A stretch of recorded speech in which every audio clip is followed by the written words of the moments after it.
তো হ্যালো বন্ধুরা, তোমরা সবাই কেমন আছো? অনেক দিন পর ইচ্ছা হলো তোমাদের সাথে একটু ভিডিও শেয়ার করি। অনেক দিন করা হয় না। তা এই যে গরমে ঘেমে সারাদিনের রোদ্দুরে একদম বিধ্বস্ত হয়ে ফিরছি অফিস থেকে। আসার পথে থাকে বাজার করা, কারণ সারাদিন তো বাজার করা হয় না, সকাল সকাল বেরিয়ে যাওয়া হয়। আর দেখো জ্যোতি সুইটসে এখন লবঙ্গ লতিকাও করছে, তাই এখান থেকে একটু পনির নিলাম আর সোজা চলে গেলাম মুদিখানার দোকানে। খুব একটা মুদিখানার দোকানে জিনিস কেনাকাটা করার ছিল না, কারণ তেল বলো চাল বলো ওগুলো সবই তোলা ছিল। কিন্তু দেখি সকালবেলা গিয়ে যে জিরের ফোড়ন শেষ হয়ে গেছে।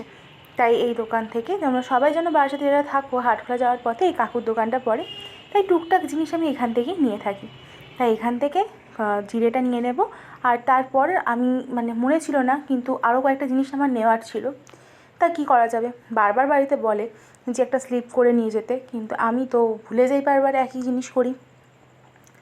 আদাও শেষ হয়ে গেছে, তাই সকালে রান্না করতে হবে, অফিস যাব, টিফিন বানাবো, তাই জন্য এখান থেকে নিয়ে নিলাম একটু আদা।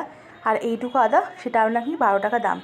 তো জিনিসের তো দাম যা হয়েছে, আর দেখো চোখ মুখের অবস্থা দেখেছো আমার কি যাতা হয়ে গেছে। তা আমি একটু ফ্রেশ হয়ে নিলাম তারপর। আর তারপরে একটুখানি মুখে লাগালাম অ্যালোভেরা জেল। এটা যে চকচক করছে দেখছো, এটা ঘাম না, এটা অ্যালোভেরা জেল। এটা সুন্দর কিছুক্ষণ অ্যাবজর্ব হবে স্কিনের মধ্যে। আর আমি এটা একটু নিয়ে ফ্যানের তলায় বসবো, তো সুন্দর এটা একটু কিছুক্ষণ রেখে আমি এটাকে জল দিয়ে রিমুভ করে দিই, কারণ নাহলে আমার একটা ইরিটেশন হয়। তারপর পানি নিয়েছিলাম ডিনারে ছিল হচ্ছে পনিরের পরাঠা।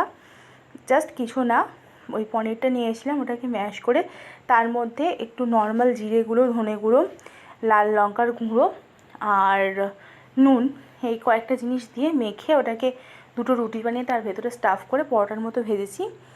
আর তার সাথে ছিল দই, টক দই, একটুখানি তার মধ্যে ব্ল্যাক সল্ট নিয়েছি। আর এটা হচ্ছে শুরুর বাড়ির আম, ওর বাড়ি গেছিলাম, তোমাদের সাথে শেয়ার করা হয়নি। আর তারপর দেখো স্কিনটা কিন্তু যথেষ্ট